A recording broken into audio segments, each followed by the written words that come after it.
Apache helicopter வருகை, எல்லையில் இந்தியாவின் போர்த்திறன் பன்மடங்கு அதிகரிப்பு. இந்திய ராணுவத்தின் போர்த்திறனை வரலாற்று ரீதியாக மேம்படுத்த உலகின் மிகவும் அதிநவீன தாக்குதல் ஹெலிகாப்டரில் ஒன்றான அப்பாச்சி ஏஹெச்சின் இறுதி குழுமம் இந்த மாதம் இந்தியாவுக்கு வரவிருக்கிறது. இந்த பறக்கும் டேங்க் என அழைக்கப்படும் 3 ஹெலிகாப்டர்கள் ராஜஸ்தானில் ஜோத்பூரில் நிலைநிறுத்தப்பட உள்ளன. இது பாகிஸ்தானை ஒட்டிய மேற்கு எல்லையில் இந்திய ராணுவத்தின் தாக்குதல் சக்தியை பல மடங்கு அதிகரிக்க செய்து எல்லையின் பாதுகாப்பிற்கு புதிய பரிமாணத்தை அளிக்கும். சுமார் 5691 கோடி மதிப்பிலான 2020 ஒப்பந்தத்தின் கீழ் இந்திய ராணுவம் மொத்தம் 6 அப்பாச்சி ஹெலிகாப்டர்களை பெறுகிறது.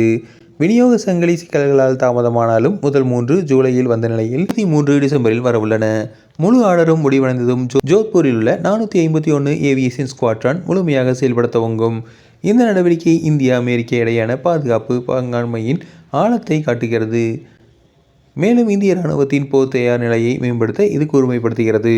இதனால் இந்தியாவின் தாக்குதல் தன்மை பல மடங்கு அதிகரிக்கும் என்பதில் ஐயமில்லை.